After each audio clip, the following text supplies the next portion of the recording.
How many people do you know that approach a conversation, though, as if it were a competition? It goes something like this, when a person pauses, then you jump in with your thoughts, right? And when you pause, boom, I jump back in so I can top your story, hijack the conversation back to my side, right? It's kind of like a fight for control. Have you ever felt that way?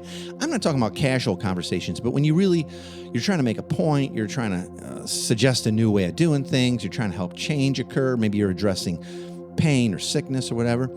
And I want to suggest your conversations, and therefore relationships, will go smoother and more successful if you remember that every line of a conversation, every sentence in a conversation has a history. It has a backstory attached to it. Have you ever thought about that? No one is speaking out of a vacuum. They're speaking out of their story, out of their experience. We're going to have to get better at practicing deliberate listening skills to understand their history better, that story better, right? So we can understand the person and what they're trying to communicate.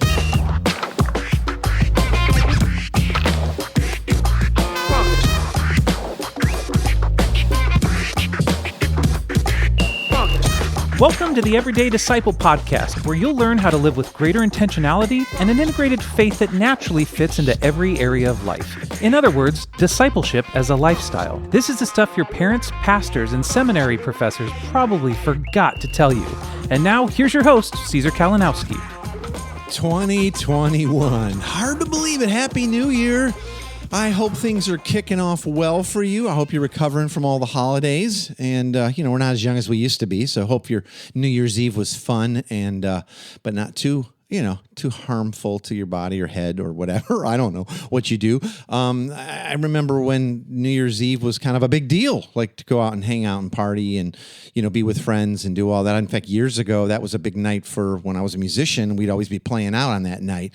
But now, getting a little bit older and kids are raised and all, we find ourselves pretty much, doing what we did last night. We were actually, on New Year's Eve a couple days ago, watching our granddaughter. She spent the night. And she's only just coming up on a year. So yeah, not a whole lot of frivolity or craziness, but did make it to New Year's. So how about you? Hope you had a good one. Hope you're looking forward to the new year. Have you made any resolutions or big goals for the year? I've got some. I'm still kind of working out the details, but I don't know. I think this might be the best year ever. What about you? Are you excited? Are you looking forward to it as we are hopefully, moving beyond sort of lockdowns and social distancing and all that, and some of the fears connected to the pandemic and all? I hope you are looking forward to God's best and His biggest grace in the year ahead. I think it's going to be an amazing year. I really do. By the way, here's something I'm looking forward to. We're going to be doing the Everyday Disciple Challenge, the Future Church Edition, starting January 18th. If you've never been a part, or maybe you have, but if you've yet to be a part of one of our challenges, they're 4 days long, and we do about 45 minutes of training live on Facebook every day for 4 days. And what we're going to be talking about, like I said, it's the Future Church Edition. We're going to be talking about being and making disciples in everyday life as the church is now heading into the future, kind of a new normal, if you will. I'm kind of getting tired of that term, right? But I want you to join me for that. I'm just opening up the registration for the challenge and workshop, and I'm telling you, if you've never done one yet, it is packed, and there's homework, and we give out prizes, and you're going to learn the exact steps we use when we're coaching people, when we're in community making disciples, and I'm going to get you started, and there'll be a little homework each day where you'll get to go, I got to try that. Wow, this really does work. I think you're going to be super encouraged. So there again, please join me. It starts January 18th, but go and register now while there's spaces, everydaydisciple.com/challenge, and you can register right now. everydaydisciple.com/challenge, and you can register right now. Before we get started today, I want to invite you to join us on Facebook, right? We've got a group there, the Everyday Disciple podcast group, and that's your place where you can kind of best get in touch with me, get a hold of me. Tina's part of that. Lots of people are. There's thousands of folks in there. It's also where we'll be doing the Everyday Disciple Challenge that's coming up, so you'll be having to join that anyway to get to the live trainings and all that, and replays and all that stuff. So would you go ahead and just, I'd really love it if you'd join us over there. Go to everydaydisciple.com/Facebook Yeah, that's all you got to do, or search it up or whatever, okay? So /challenge to register for the challenge, /Facebook, take you right to our page. Okay, well, I want to get into today's discussion and talk. And let me ask you, have you ever felt like you've been misunderstood or misinterpreted by someone? Do you sometimes misunderstand the signals and words that you've received? Think about people at work or in ministry, your spouse, your kids, your parents. Ever feel like you're just misunderstood? See, for me, communication is sort of my thing, right? It's really what I do in life. It's always been a big part of my life and every different little iteration of what God's had me doing. And that's really what I still do, right? Here I am talking on a podcast, and we're doing live videos and training and coaching. And you know what? It's what we all do in pretty much every human interaction we have every day. Think about it. How many people do you know that approach a conversation, though, as if it were a competition? It goes something like this, when a person pauses, then you jump in with your thoughts, right? And when you pause, boom, I jump back in so I can top your story, hijack the conversation back to my side, right? It's kind of like a fight for control. Have you ever felt that way? I'm not talking about casual conversations, but when you're trying to make a point, you're trying to suggest a new way of doing things, you're trying to help change occur, maybe you're addressing pain or sickness or whatever. And I want to suggest your conversations, and therefore relationships, will go smoother and more successful if you remember that every line of a conversation, every sentence in a conversation has a history. It has a backstory attached to it. Have you ever thought about that? No one is speaking out of a vacuum. They're speaking out of their story, right? Out of their experience. And we're going to have to get better at practicing deliberate listening skills to understand their history better, that story better, right? So we can understand the person and what they're trying to communicate. See, like normally we don't think that. We just we're going in for the win, or to get our point across, or to be efficient and get it over with, or whatever, right? Now, here's something to think about. The human brain can process somewhere between, I've read different things, but somewhere between 350 and 550 words a minute, while most people usually only speak around 120 words a minute, okay? So in virtually every conversation or exchange of communication, both sides, your brains has room for an extra 230 to 370 extra words of thought floating around in there, right? And that gives our minds plenty of chance to drift off and wander, and doesn't seem like we're paying good attention, even though they might think we are, right? Whether we're the one speaking or listening. You ever feel like that? Like someone gets done speaking and you don't even remember half of what they said? Or yourself? You ever say like, I got done with that? I don't remember what I said. That's because your brain is still processing at its maximum speed, and it's thinking about other stuff at the same time often. Or what are they going to respond? Or what are they thinking of that, or whatever? It's so easy to slide into the basic communication pitfall of drifting away from the person who's speaking. Often thinking about what we're going to say next rather than being focused on what we're communicating or what's being said to us. Maybe that's even more important. I've recently been diving into a pretty cool book that's helping me with all of this, even though I've studied communication for a long time, and I still do. So when I see a book that comes highly recommended like this one, I'm like, I got to dive in. So this one's called Communication Skills Training. That's pretty basic, right? How to talk to anyone, connect effortlessly, develop charisma, and become a better person. Whoa, big claims. But I need some of that, all right? I really do. And I wanted to share some of my learning and hopefully bring a little gospel perspective to some of the stuff this book's been teaching me about communication. And not just the book, but it's helped me kind of organize my thoughts, right? And by the way, I'll put a link to this book in my show notes for this episode at everydaydisciple.com, all right? So I'll put a link so you can just go, what was that called again? You'll be able to find it right away.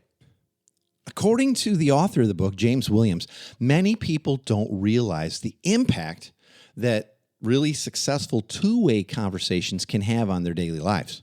While most of us probably feel pretty comfortable, at least at some level, speaking to others, a lot of people don't understand the importance of actively listening in a conversation. We'll talk a lot about active listening here.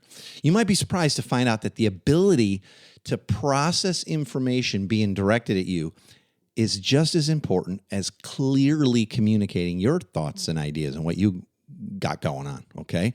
But here's the thing, listening alone is not enough. You also have to do it in an empathetic way and an attentive manner in order to carry on the conversation. Here's a quote from Williams in the book. He says, surprisingly, one of the most important tools that you need to develop in your communication skills is not your mouth. It is those two things on either side of your head. I've heard stuff like this before. You probably have too. You've probably heard something similar to this, right? But I really do believe it's true. The most basic explanation I found of active listening is that it's the kind of listening that involves the use of one's full concentration, but there's also motives behind it. The goal of this type of listening is to understand the person delivering the message. And I want to suggest right at the top here that our goal be to communicate from a place of seeking to bless others, so as to model the way God loves and communicates with us. Wouldn't that be a great heart posture when we're going into conversations? Be it just normal ones, or especially when they're important or maybe a little more sensitive. Active listening is a skill which you're going to have to develop over time. That's at least what I've found out and what's worked for me. I've been kind of studying active listening probably 20, 25 years, most often applied to my marriage, it seems, but learning to do it in ministry and in coaching and other things as well, okay? Now, I want to help you do this, and so kind of try to kind of cull together 10 steps from within the book to help make you an active and effective listener and communicator when you're having these types of conversations. All right, here we go. Number 1, keep eye contact. When you talk to a person and you're trying to avoid meeting their eyes, this is a telltale sign that you're not giving the conversation your full attention, or there's some sort of fear there, or, fear of man or something, right? When a person's speaking to you, stay focused on your gaze, with what you're doing, right, to lock your attention to the conversation at hand. And part of that is avoiding interruptions, making sure you're, in a space and time that's appropriate for the level of conversation you're trying to have. Don't be looking at your phone or texts or your watch, right? Keep eye contact. Some of the most effective, personal, one-to-one communicators or, people who lead that I've ever worked with, they do this. They make really consistent, sincere eye contact when they're communicating. So that's the first one. Second one is relax. Yeah, relax. There's a difference between making eye contact and staring at a person. I'm trying to do this. We've been recently doing stare down contests with our grandson. But as a family, at family dinner nights, it is so funny. Do you remember when you were a kid, who can look at each other the longest without smiling or without blinking or whatever? We've laughed our guts out. That's not what you're trying to do, okay? You're not trying to win a stare-down contest. The goal is to maintain focus while tuning out all other distractions, okay? And I want to suggest, too, when you're relaxing, think about your body language, your own, right? If you're sitting there in a conversation and you're not even aware of it maybe often, but you've got your arms closed, that's a really common body language thing where you're signaling, I'm closed off. I'm not really wanting to change my opinion. I have some fear or trepidation connected to this, right? And a lot of people do it and go well, that's just how I sit.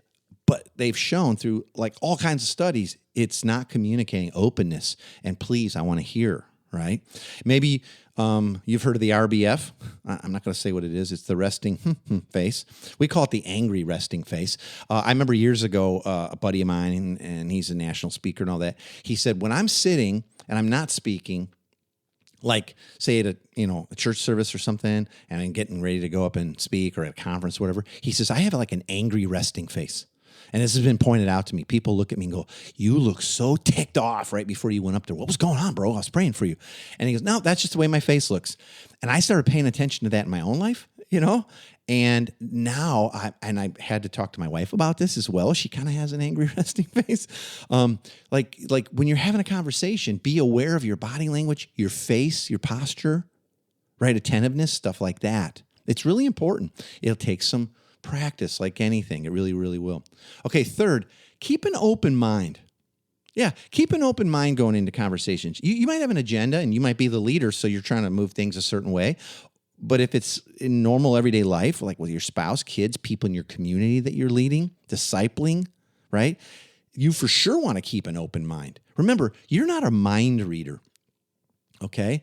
And so things like engaging in mental criticisms while the conversation's going on, You know, the conversation you're having, you're kind of like, oh, you're tearing it apart. You're building your case. You're like, oh, man, like, right, it's mental criticism. That's going to impede your ability to effectively listen to the other person. You've got to listen without making any like hasty conclusions or judging their opinion or their motives in their heart, right? 1 Corinthians 4:5 says, resist the temptation to pronounce premature judgment on anything before the appointed time when all will be fully revealed. That means like never do that because that's coming. Instead, it says wait until the Lord makes his appearance, right? So we're not to pass judgment on people's motives. It says because when he comes, he'll bring all that is hidden in darkness to light and unveil every secret motive of everyone's heart. Then the whole truth will be known. Yeah. See, so we do this all the time. It's kind of like internal gossip in a sense. We sit there listening to another person and we're just sort of tearing down their argument, thinking our thoughts. What do I want to say? How am I going to win? What do they, right? And we pass judgment on their motives or their heart. They're just lazy. Or she just doesn't want to, be a team player. Or, he's not, right? And that's not good. It doesn't help. But here in 1 Corinthians, Apostle Paul is saying, don't do that. Resist the temptation to pronounce judgment on people and their motives. Okay, number 4, try to visualize what the other person's saying, right? That's step number 4 is like visualize. The best way to retain what they're saying and process information in your brain is to convert that information into like little mental images of sorts, okay? And that could be a sequence of little abstract things forming a narrative or even an actual mental picture. In other words, try to get into and visualize their story and position. Don't just listen to it, but try to visualize it. Like, what are they feeling? What are they going through? What's happened in the past? Like, take cues from what they're actually saying and try to visualize yourself right there. Okay, number 5, avoid interjections, right? Because when you interrupt a person, like when they're talking, and boy, I'm guilty of this. My wife's always saying like, "Oh, stop interrupting," because I'm so afraid, and this is just selfishness and fear. I'm so afraid in the middle of someone really making, like their statement or their position known or whatever, their opinion or whatever. I'm so afraid that I'm going to forget stuff. It's really that, I think. I've kind of analyzed my heart in this, that I jump in right now to say it. And that interjection conveys messages of self-importance or, hey, time is pressing, right? Time's urgent here. Or that my agenda or position's what's really important to me, okay? So what you have to understand is that people think and feel at different paces. And so let a person talk. Like even though you might have a ability to be very concise and beep, just say what you need to say. And so you're just like, I know where they're going. I'm just going to interject it there again. That's kind of judging their motives. And I've been sort of called out on this too. Like you jumped in and you just sort of, interjected and you interrupted them like 2 or 3 times. Like, yeah, but I knew where they were going. So I just went there. Now, right or wrong, it's kind of disrespectful and it's not going to help, right? Remember the goal is like good communication, effective communication, the building of relationships, communicating in a way that we bless others and we show them what God's like. That's the goal, right? Okay, number 6, the authors call this wait for the stop, okay? Wait for the stop. So a stop in the conversation happens when the person you're listening to doesn't add anything else after a second or so of not talking. And I know that can seem like a long time, okay? But once the stop has occurred, then you can present your response, right? So that's hard. And this is part of active listening. And if you're just waiting to talk, you're going to be like churning. You really have to put these first 5, into practice. But wait for the stop. You're going to be really surprised. This is a hard one to practice, but when you practice that, letting a person finish, and don't say stuff like, are you finished? Can I speak now? Like, let them go. It's okay. If you sense like I've forgotten half of what I wanted to say, then you might momentarily say, would it be okay if I just took a couple notes because I don't want to interrupt you. I just want to get my thoughts down and make sure I'm hearing you clearly, and then let them go, right? So, and by the way, here's like a little thing I've learned. Avoid the word why. Like, so when a person's done, it's like, well, why do you feel that way? Or why is that? Or why didn't you do that? Or why do you think we need to do that? I've just found the word why sort of puts a person back on their heels right at the get-go. Instead of saying, why do you want to do it that way? that sounds so negative. Just even saying it. Say, what leads you to see that would be a good way to do that? Or what leads you to think that this is what's happening? Or like what has led you to, or what has kept you from doing that? Versus why didn't you do that? Right? And even if you say it's slow, why didn't you do that? It doesn't sound as good as, help me understand what has kept you from being able to accomplish that. There's just a difference. So I try my best to avoid the word why, and maybe that'll be helpful for you as well. All right, number 7, maintain the course of the conversation. Sometimes the things that we say right after a person's done talking have, more often than not, nothing to do with the topic, okay? And it's kind of easy to derail an entire conversation this way. Resist the urge to speak about unrelated stuff. Okay, even if you see some personal connection or you had a memory attached to it or whatever, I'm kind of an external thinker. So when a person's talking and I come up with like something I'm thinking, I feel like I have to say it. So if I like, oh, that's crazy. I remember one time when I was a kid and the snake jumped out of I'm gonna say it. It's maintain the course. Sometimes that's adventures in missing the point, or we call them rabbit trails. Others might do it. Try your best to maintain course and not do that. Okay. Here's number 8. Take a walk in their shoes. Learn to synchronize your emotions with that of the speakers. Okay? Make your reactions visible through the words you say and the expressions you show. So if a person's very, very upset, then show that level of concern. Don't have a blank stare like I'm like impervious to the fact that you're really, really feeling this and have a strong emotion attached. Or if they're lighthearted and you look mean and ticked off about it, they're like, what is going on here? Then be lighthearted, right? Like take a walk in their shoes. Try to mirror the level of emotionality that the other person's expressing. Remember that could be words and actions and stuff.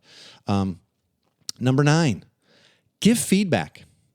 It's not enough that you are just working on this listening and you see things from that person's perspective or understand what they're feeling. You have to visibly and verbally confirm to the speaker that you're listening by restating back to them what you believe they've just said before you respond.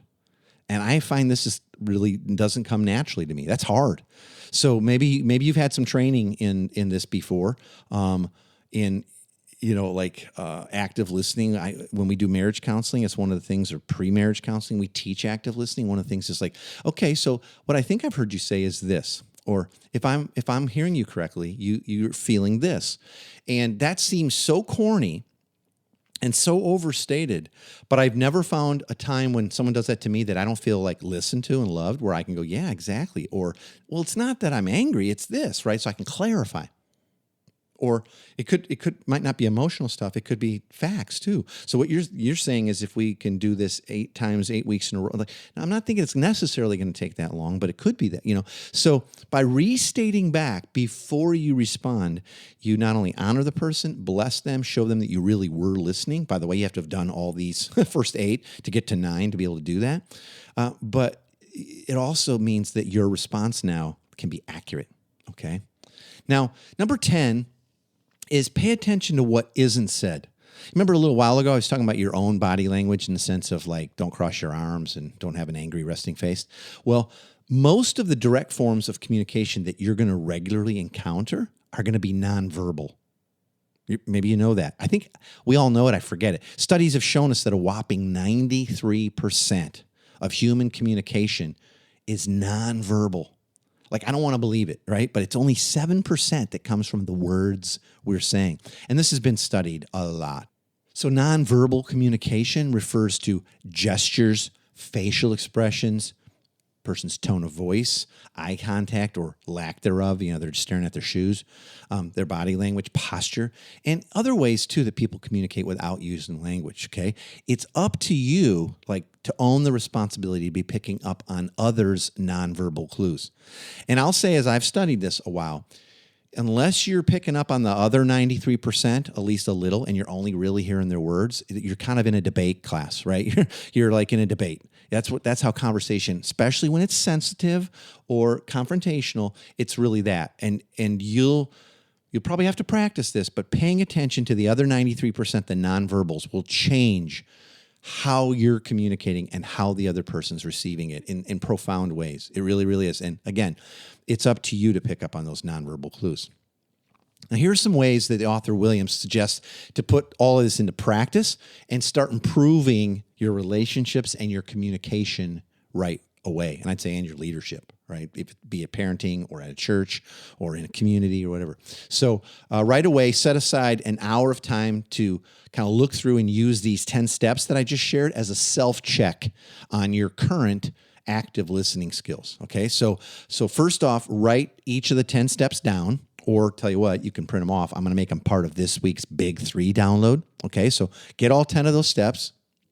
Next, thinking back over your past week, briefly write out some words or phrases that demonstrate when you did or did not use one of these 10 steps or characteristics in a conversation. And your goal should be to have at least one example, positive or negative, for each of the 10 steps. Now, you're not going to do this unless you're serious about communication or you find yourself in a relationship where there's miscommunication and you've been misunderstood a lot. But if you have, be proactive. I want to encourage you, okay? Then review your list of what you did, and didn't do in each of the 10 categories and circle up to 3 of those steps that you did not do so well and you didn't practice. And then choose one and kind of brainstorm how you'll improve in this area in your conversation over the next week or so. Okay, you're not pouring cement. You're trying to become more self-aware and try some new things, all right? And then at the end of the week, pull that sheet out again and reflect on how you think you did on those 3 areas, all right? Then repeat the last step for a couple more weeks in a row, right? And see, if you're improving anything, any of the listed characteristics that needed improvement, how are they going? Chances are just bringing the awareness to them and then saying, I'm going to really try to practice this, in my communications in the week ahead, you're going to be doing better, okay? By the way, this exercise can easily be adapted for use in your team meetings as well. So you might want to listen to this podcast with, some team members and then print that list off and say, how can we be communicating with each other more effectively and showing love and grace? Okay, as always, I want to leave you with sort of the big 3 takeaways from this discussion today on our active listening and communicating effectively. And if nothing else, you're not going to want to miss these. And by the way, as always, you can get this as a printable PDF, and I'm going to include that full list of 10 steps. You can get that as a free download. All you have to do is go to everydaydisciple.com/big3, BIG, the number 3, all right? Now, before I forget and before I get to the big 3, I just want to one more time invite you to join me in the Everyday Disciple Challenge Future Church Edition. Okay? It's coming up January 18th. We're talking about being and making disciples of Jesus as the church heads into the future, into our new normal. And that's going to start at 11 a.m. on Monday, the 18th. Please register and join me for this. You have to because it's in a private group and you won't get the links and everything you need. So you'll need to register. Go to everydaydisciple.com/challenge and you can register right now. All right. Here's the big 3 for the week. Number 1, don't approach conversations, especially sensitive ones, with the mindset of winning or trying to control the outcome. Stay focused on what the other person's saying, their body language, things like that, and seek to avoid outside distractions, remembering that 93% of their communication is nonverbal. Pay attention to both their nonverbals and your own, because it's two-way, right? Communication's two-way. Okay, number 2, when we communicate from a place of seeking to bless others, we model the way that God loves and communicates with us. Think about that. And I was thinking back, I've always been struck by the fact that right after Adam and Eve rebelled against God in the garden, we see this in Genesis, he goes looking for them. And does he bust them? Attack them? No, he's asking them questions. Where are you? Why are you hiding? Who told you were naked, right? And he does the same thing with their son Cain right after he murders his brother Abel in a later narrative. Yeah, he's asking him questions. Where's your brother? Didn't I, right? So in both these examples, we see that God goes after the heart in a conversation or with people. He's more concerned with their unbelief than their actions that unbelief produced. And he's not trying to control or limit their choice. So we can let our heart posture be the same in the conversations we're having. And number 3, set aside time right away to use the 10 steps I just shared as a self-check on your active listening skills, right? I was just explaining that. Review the list, circle up to 3 steps that you didn't practice very well this past week, choose one, and brainstorm how you'll improve in this area of your conversations. And again, I'm going to include that full list, in the big 3, right? So if you get that download, everydaydisciple.com/big3, not only will you get this big 3 written out, but you'll get that full 10 as well. I'm also going to put that book link for this book, if you want to go deeper into this, in the show notes, and I'll probably throw that on the bottom of the big 3 as well. And don't forget to register for the upcoming Everyday Disciple Challenge starting January 18th, right?